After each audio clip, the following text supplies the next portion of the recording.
हरिओम दोस्तों, स्वागत है आपका free study bye Lodhi sir के यूट्यूब चैनल पर। मैं कृपाल लोधी। दोस्तों, आज हम आपको लेकर के आए हैं पर्यावरण साइंस या ईवीएस का बहुत ही इंपॉर्टेंट टॉपिक। दोस्तों, आप किसी भी प्रकार के कॉम्पिटिटिव एग्जाम की तैयारी यदि कर रहे हैं और यदि उसमें पर्यावरण या साइंस पूछी जाना है, आजकल अधिकांशतः एग्जाम्स में पर्यावरण और साइंस पूछी जाने लगी है। तो दोस्तों, आज का वीडियो आपके लिए बहुत ही उपयोगी होने वाला है। इसमें आज हम आपको बताने वाले हैं पौधे की वृद्धि और विकास में आवश्यक पोषक तत्व और इनकी कमी से पौधे पर क्या प्रभाव पड़ता है। दोस्तों, यहां से निश्चित रूप से प्रश्न आता है और खासकर यदि आप शिक्षक भर्ती परीक्षा या किसी भी राज्य के पटवारी एग्जाम की परीक्षा की तैयारी कर रहे हैं तो आज का वीडियो आपको बहुत ही उपयोगी होने वाला है। दोस्तों, एक अपील है, यदि आप हमारे चैनल पर पहली बार आए हैं तो प्लीज हमारे चैनल को सब्सक्राइब कर लें, साथ में बेल आइकन पर क्लिक करें ताकि सबसे पहले नोटिफिकेशन आपको मिलता रहे।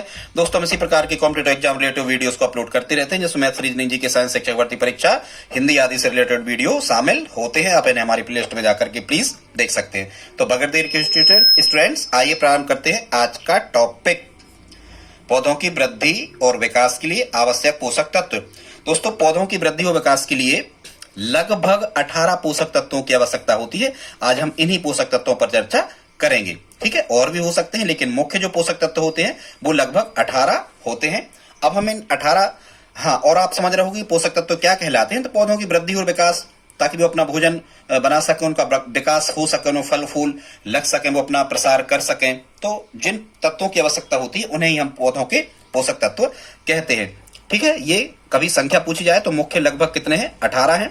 इनको 3 भागों में बांटा गया है, मुख्य पोषक तत्व या प्राथमिक पोषक तत्व, दूसरा प्रकार होता है द्वितीय पोषक तत्व और तीसरा होता है तृतीयक पोषक तत्व या सूक्ष्म मात्रिक पोषक तत्व।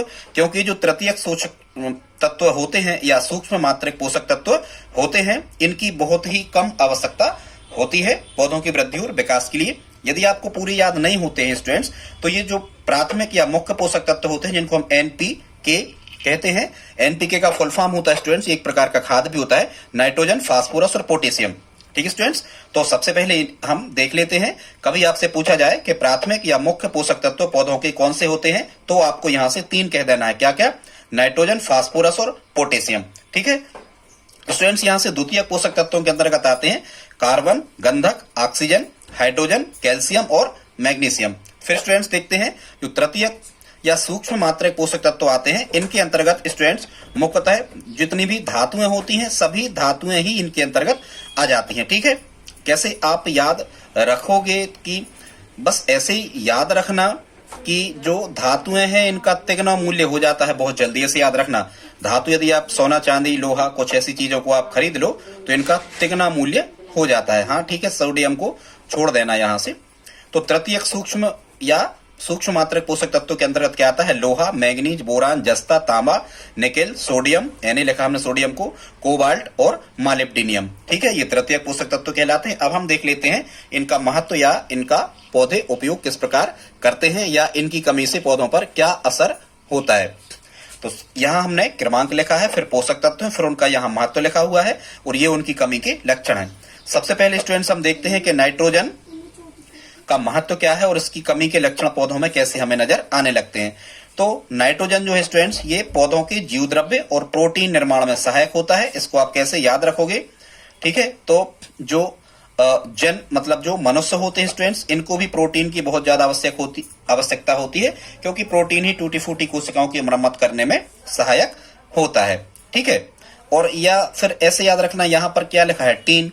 तो टीन किसके पास रहते हैं? चद्दर या तेल आदि के टीन। जन मतलब व्यक्तियों के पास। ऐसे आप इसको याद रख सकते हो कि नाइट्रोजन का महत्व क्या है?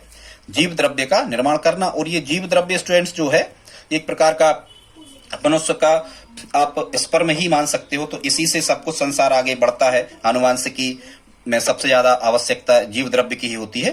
तो ये जन मतलब मनुष्य के पास होता है। तो ऐसे करके आप याद रख सकते हो कि जन नाइट्रोजन का महत्व क्या है? जीव द्रव्य प्रोटीन का निर्माण करता है। अब आपको कैसे पता लगेगा कि किसी पौधे में नाइट्रोजन की कमी हो गई है? तो यहां आपको एक चीज मुख्यतः याद रखना है कि पौधे की वृद्धि और विकास रुक जाएगा। मतलब ना तो पौधा बढ़ेगा, ना फल फूल, कुछ नहीं लगेंगे उसमें। जब बढ़ेगा ही नहीं तो फल फूल कैसे लग सकते हैं? आप खुद दिमाग लगा सकते हो। तो यदि नाइट्रोजन की कमी है मतलब पौधे की वृद्धि रुक जाती है। सेकंड जो पोषक तत्व होता है प्राथमिक पोषक तत्वों का मुख्य। हाँ, और यदि कभी आपसे ये पूछा जाए किन प्राथमिक तत्वों में भी सबसे अधिक महत्वपूर्ण क्या होता है स्टूडेंट, तो ये नाइट्रोजन ही होती है। आपने सुना होगा राइजोबियम, नाइट्रोजन स्थिरीकरण करने वाले जीवाणु का नाम। जहां नाइट्रोजन की कमी रहती है, जिन फसलों में, जिन स्थानों पर जो मृदा होती है उनमें जहां नाइट्रोजन की कमी होती है, तो नाइट्रोजन से उपचारित करके ही उन बीजों को वहां पर बोया जाता है। अब हम देखते हैं स्टूडेंट, सेकंड जो है इसका नाम है फास्फोरस। फास्फोरस क्या मदद करता है, पौधे की वृद्धि और विभाजन में मदद करता है, मतलब कई कोशिकाएं बनती हैं। कली फूल का निर्माण करने में मदद करता है, फसलों के पकने में मदद करता है फास्फोरस। ठीक है, अब यदि फास्फोरस की कमी हो जाती है तो कैसे आप पता लगाओगे कि फास्फोरस की कमी हो गई पौधे में, तो वृद्धि तो होती है लेकिन वृद्धि कम होती है, पत्तियों पर लाल धब्बे पड़ जाते हैं और जड़ों का फैलाव कम होने लगता है। यहां से आप, और वैसे ही आप याद रखना कि फास्फोरस जो है, जो अपन कहें कि जो शादी विवाह वगैरह होते हैं और इनमें जो फटाके वगैरह फूटते हैं, जो आतिशबाजी वगैरह होती है, इनमें फास्फोरस जो है ये लाल रंग देता है। ठीक है, तो यदि फास्फोरस की कमी रहती है तो लाल धब्बे पत्तियों पर बनने लगते हैं, जड़ों का फैलाव कम होता है। अब हम देखते हैं पोटेशियम। तो ये पोटेशियम क्या मदद करता है स्टूडेंट, पोटेशियम मदद करता है भोजन निर्माण में और वाष्पोत्सर्जन में। मतलब पौधों में वाष्पोत्सर्जन की क्रिया कहां से होती है, रंध्रों से होती है। रंध्रों के खुलने और रंध्रों के बंद होने में कौन मदद करता है, पोटेशियम। ठीक है, पोटेशियम याद रखना, आप कोई भी ट्रिक लगा के इसको याद रख सकते हो कि पोटेशियम क्या करता होगा। पोटेशियम को कह दे मोटेशियम, तो जो लोग लगातार भोजन करते रहते हैं वो मोटेशियम, मोटे से लगने लगते हैं, ज्यादा वाष्प भी निकालते रहते हैं, ऐसे करके आप याद रख सकते हो।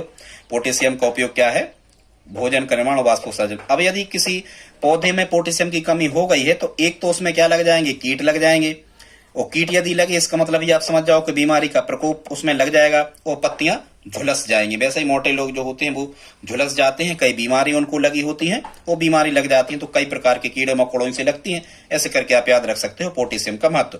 अब देखते स्टूडेंट कैल्शियम। तो कैल्शियम क्या करता है, ये जड़ों के विकास में मदद करता है। जैसे मानव शरीर में ये हड्डियों दांतों के निर्माण में मदद करता है, तो मुख्य जो पौधे में, जैसे मानव में सबसे ज्यादा इंपॉर्टेंट हड्डियां और दांत ही होते हैं, वैसे ही पौधों में जड़ होती हैं, तो कैल्शियम से जोड़ लेना। कैल्शियम का उपयोग क्या है, जड़ों के विकास में मदद करता है। और यदि कैल्शियम की कमी किसी पौधे में हो गई है फसल में, तो क्या होगा, मुड़ी झुर्रीदार पत्तियां हो जाएंगी और रंग गहरा हो जाएगा पत्तियों का। ठीक है, पत्तियां क्या हो जाएंगी, मुड़ जाएंगी। जैसे अपनी हड्डियां मुड़ जाती हैं, ऐसा याद रखना कि पत्तियां उसकी मुड़ जाती हैं, लटक जाती नीचे की ओर।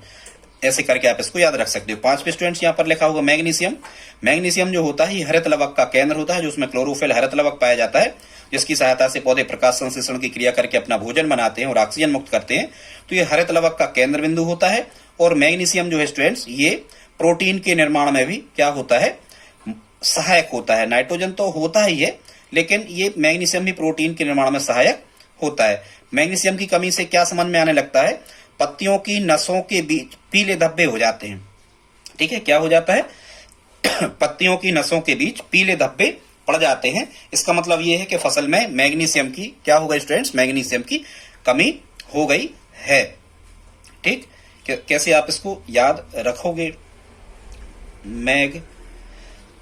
कोई मग यदि अपन को लग जाए तो नसों में दिक्कत हो जाती है, ऐसे आप इसको याद रख सकते हो। आगे बढ़ते स्टूडेंट, अगला पोषक तत्व है बोरान। दलहनी फसलों की जड़ में गांठों का विकास करने में मदद करता है, बीज और फल का निर्माण करता है। ठीक है, अब बोरान की यदि कमी हो गई तो डंठलों का गलना, उसके तने के जो डंठल होंगे वो गलने लगते हैं और पत्तियां गिरने लगती हैं। ठीक है, वैसे ही अपन रखते हैं ना, कहीं कहीं अपन ने बोरे रख दिए, ट्रैक्टर ट्राली बोरे रख दिए, देखा नहीं, तो बोरे गिरने लगते हैं, यहाँ पत्तियां गिरने लगती हैं और डंठल गल जाते हैं। दोस्तों वीडियो अच्छा लगा तो प्लीज लाइक शेयर सब्सक्राइब करें। मिलते हैं अगले वीडियो में। जय हिंद।